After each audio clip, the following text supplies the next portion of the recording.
Եվ մեկ այլ դեպքում բացարձակապես մեր քարոզարշավի հետ կապ չունի։ Բավարար չափով այնինչ հանրությանը հայտնի է նաև ինձ հանրությանը հայտնի դարձած բոլոր տվյալները նաև ցույց են տալիս այն մասշտաբը այդ տեսակ նվերների, որոնք որ ընդդիմադիր մեր գործընկերները իրականացնում են եւ շատ ուղիղ եւ կոնկրետ ակնհայտ է դառնում, որ սա ուղիղ կապ ունի ընտրական այս process-ների հետ։ Եվ այո, իմ քաղաքական գնահատականը այն է, որ դա ընտրակաշառք։ Պարոն, բայց ասում եմ 1 տարի առաջ ես պետքա նվիրեի, ինչ հանգամանքների։ Եկեք բան անենք, գնանք տենց այդ հեքիաթների ժանրը լսենք, էլի տենց այն ձայնագրությունները լսենք ու շարունակենք հավատալ այն հեքիաթներին։ Դե ժողովուրդ ջան, ասենք ես այն ինչ որ կա, ձեր դատին եմ հանձնում։ Ինչ հեքիաթ է ես հավատացել։ Որ ասում էիք ասեք անենք, ասեցինք, բախի չարեցինք։ Ինչ եք ասել։ Հենց դուք եք ասել, մենք չենք ասել։ Ասում էիք փոսերը ցաղ ասֆալտներն անենք, հիմա որ մի հատ լադոկ ենք ընկնում, անհասանելի ենք դառնում։ Կապից կդրվում ենք։ Անունդ ինչ է։ Անունս Արսենա, ազգանս Հայրապետյան։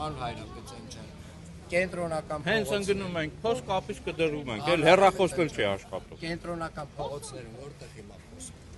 Որ դե թակ ցույց տա։ Կենտրոնական փողոց։ Կենտրոնական փողոց։ Ես Երևանի տղա եմ, սա գիտեմ։ Հիմա այսօր մի հատ օրինակ եմ խնդրում կենտրոնական փողոցի փոսի։ Այսօրվա Այդքան կերտես տա։ չէ, կոնկրետ փողոցի անունը գիտես։ Որ ասեմ պրոսպեկտ չկա, բայց պետք է Երևանի լինի։ Երևանի փողոց, Ռոստովյան փողոց, որ փողոցում է։ Այդ Սաղ փողոցները։ եղբայր, արի հեսա գնում ենք այդ փողոցը։ Ես քու հետ կգա։ Արի։ Հենց հիմա գնալու ենք այդ փողոցները։ Խոսք տվածները պարտադիր կատարեն, ասում են վերջում Արին Բերդի փողոցները երբեք վերանորոգել։ Այս տարի հիմնանորոգում են։ Մեկ տարի Բում process-ը արդեն սկսել է, գնում է իրականացրել են, շինարարը ունենք, ֆինանսավորումը հատկացրել ենք եւ իրականում, եթե չեմ սխալվում, արդեն էս գրունտային աշխատանքները այնտեղ իրականացրել։ կա հիմա մոտավորապես ժամկետ, թե երբ կավարտվի, որովհետեւ անընդհատ բնակիչները, ոչ միայն բնակիչները, վարորդները։ Ժորժան, եկեք մի բան հասկանանք, էլի, այդ փողոցները երբևէ չեն հիմնավորվել։ Այդ մի քանի գործարան ժամանակին ինչ որ մի ձևով այդ փողոցը առուցել են, հասկանում են պահանջատիրությունը լավ բան է, տրամաբանական է, մենք էլ այդ հիմնանորոգումը հիմա անում ենք։ Խնդրեմ գնացեք հիմա կարող եք տեսանկարը հանել այնտեղ, պետք է արդեն գրունտային աշխատանքը սկսած։ Պարոն Ավինյան, իսկ քանի անգամ եք պատրաստվում խմբագրել Աջափնյակ կայարանի կառուցման մասին հայտարարությունները։ Երբևէ ես չեմ խմբագրել հայտարարություն Աջափնյակ։ Նախընտրական ծրագրում է եղել կառուցումը մետրոյի, բայց փաստացի հիմա անընդհատ ժամկետները ձգձգվում են եւ նաեւ ֆինանսական միջոցների բացակայության պայմանավորել էիք դա ուղևորների թերհավաքական։ Ֆինանսական միջոցների խնդիր չկա։ Աջափնյակ մետրոյի կայարանի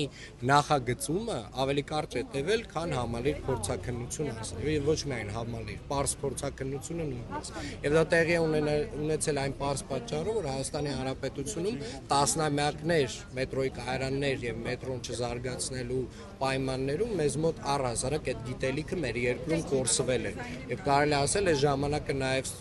ծախսվել է նրա վրա, որ մեր համապատասխան մարմինները այդ ուսումնասիրեն համապատասխան նախագիծը, որովհետև նախագծումը ինքը իրապես նույնիսկ ավելի կարճ է տևել, քան փորձաքննությունը։ Այսինքն առանց այդ մասնագետների հետ խորհրդատվության դուք նման հայտարարություն եք արել զուտ ընտրություններին։ Ինչ խորհրդատվության։ Ժորժ ջան, հիմա Աջափնյակի մետրոյի կայարանն է, նախագիծը պատրաստ է, փորձաքննություններն անցած է, հայտարարում ենք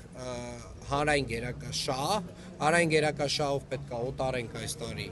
հողերի մի մասը եւ արդեն նաեւ հայտարարել հաջորդ փուլը շինարարության մրցույթ։ Հաջորդ փուլը արդեն իսկ շինարարության մրցույթ։ Այդ փուլը երբ է սկսվել։ Այս տարի հայտարարելու ենք շինարարության մրցույթ։ Եւ նաեւ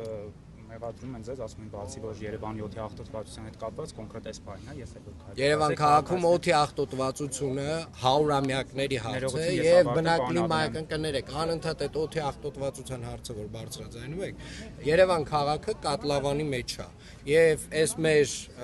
մթնոլորտային շերտը Եթե բարձր է լինում, մեր օդի աղտոտվածության խնդիր չունենք։ Հիմա եկեք չափենք, ամենաակտիվ ժամանակն է օրվա, ավտոները գնում են, շինարարությունը գնում է, շատ բարձր լավ մակարդակի օդ ենք ունենալու։ Գալու է նոյեմբեր ամիսը, մեր մթնոլորտային շերտը իջնելու է մեր գլխին, եւ մեր եւ Արտաշատում եւ փոքր Վեդիում բոլոր այս հատվածներում արարատյան գոքավորության օդի որակը էականորեն նվազելու է, սա պետք է հստակ արձանագրենք, կամ բաներ, որ ուղղակի մեզանից կախված չեն։ Այն ինչ որ մեզանից է կախված, մենք անենք։ Ես հարցս ամբողջացնեմ, ինչ ձեզ մեղադրում են օդի աղտոտվածության հետ կապված, այս բանը նաև ծառերից տակով երբ անցնում են դվիճներ, այսպես ասած, քաղաքացիների ինչ պատշաճ այդ գործընթացը չի իրականացվում, որովհետեւ եթե ասում են հիմա է այս վիճակը, ամռան ինչ անելու տակով անցնել չի լինում, եթե հատկապես նստարաններ կա ամբողջությամբ մարդկանց վրա։ Ջորջան, Երևան քաղաքում վերջի 4 տարվա ընթացքում 60 հեկտարից ավել կանաչ տարածքներ են ստեղծվել իրենց ոռոգման համակարգերով։ Վերջին 4 տարում ավելի շատ աշխատանք է արվել այդ առումով, քան դրան նախորդող 22 տարիների ընթացքում։ Գնանք նայենք իրար հետ Եռաբլուրում, Նոր Մարաշում, չգիտեմ, որ վարչական շրջանում ուզում եք, գնանք մեր անտարպուրակները տեսնենք, որովհետև ասել, որ Երևանի քաղաքապետարանը կանաչապատման ոլորտում աշխատանքներ չի իրականացնում, դա ուղղակի իրականության չէ, իրականացնելու այլ բան է, այդ բուժումը այլ բան է, բայց բուժումը որն է, ինչ որ այդ ծառերի վրա միջատները այս բանը Թեղիների մասին է խոսքը։ Թեղիները հիմնականում արդեն բուժման ենթակայել չեն։ Այսինքն իրենք դեռևս խորհրդային միության տարիներին տնկվել են նրա համար, որպեսզի ինչ որ ժամանակ հետո իրենք կանաչ ֆոնդը ապահովեն եւ սկսեն փոխարինվել։ Հետո արդեն խորհրդային միության փլուզումից հետո այդ ծրագիրը դրվել է մի կողմ, հիմա մենք փաստացի իրականացում ենք այն ինչ որ դեռևս ուսումնառանում։ Պարոն Ավինյան, մի ճշտող հարց էր, քանի որ Էրեբունի այսօր քանի որ Էրեբունի վարչական ներողություն վերջին հարցը Էրեբունի վարչական շրջանից եք այսօր մեկնարկում ձեր շանսերը այստեղ ոնց է գնահատում քանի որ նախկին թաղապետը ԿՊԱ-ական որը դուրս եկավ Ռազմիկ Մկրտչյանը եւ կոնֆլիկտով ասում որ ինքը այստեղ բավականին բարձր ռեյտինգ ուներ եւ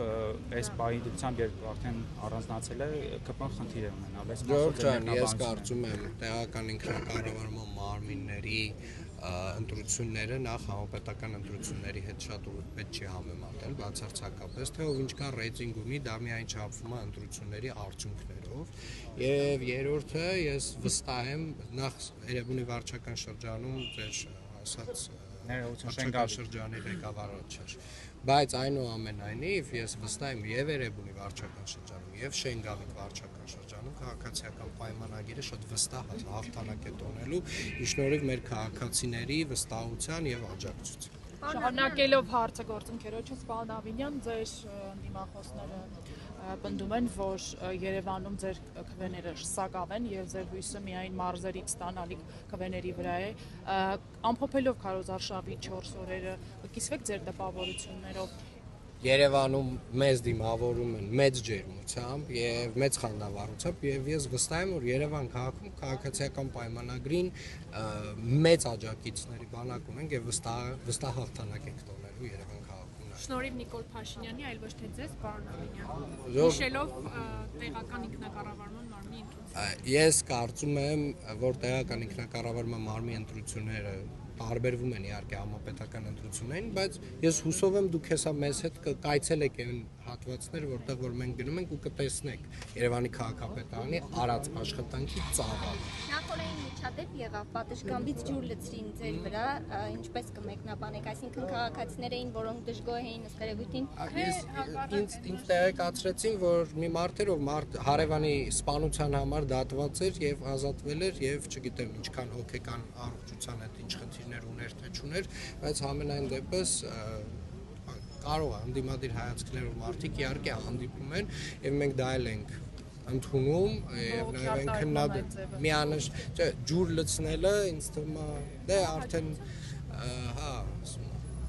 արդեն ով ոնց կմեկնաբար լավ շնորհակալ եմ Ջորջ